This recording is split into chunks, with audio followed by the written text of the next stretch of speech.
Criminal jurisprudence का जो fundamental principle है जिस पे ये बेस्ड है वो एक लैटिन मैक्सिम है, एक्टस नॉन फेसिट्रियम निसी मेंसिट्रिया, जिसका मतलब है an act does not make a person guilty unless their mind is also guilty.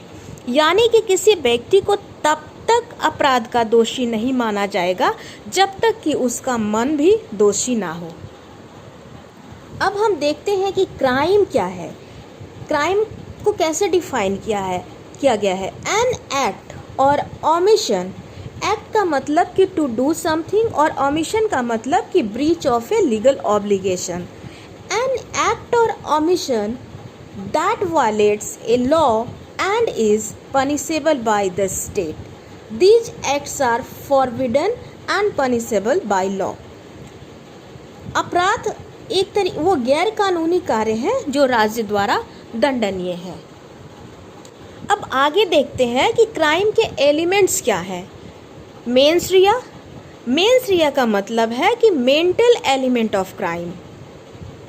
Mains रिया के जो टाइप्स हैं उसमें है इंटेंशन, नॉलेज, रेकलेसनेस और नेग्लिजेंस। उसके बाद आता है एक्टस रियस। एक्टस रियस का मतलब है फिजिकल एक्ट। फिर आता है ह्यूमन बीइंग। ह्यूमन बीइंग में विक्टिम और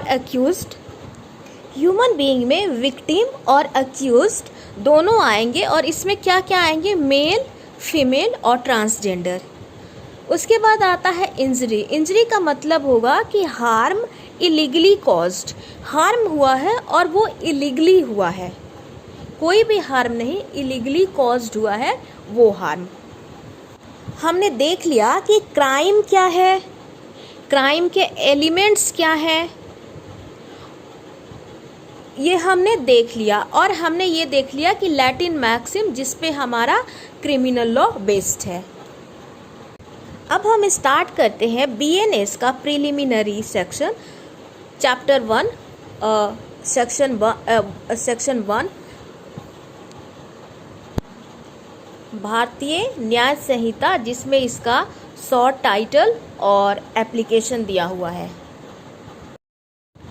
इस एक्ट का नाम है द भारतीय न्याय संहिता 2023, एक्ट नंबर 45 ऑफ 2023, और ये इन्फोर्समेंट में आया 1 जुलाई 2024 except the provision of sub section 2 of section 106।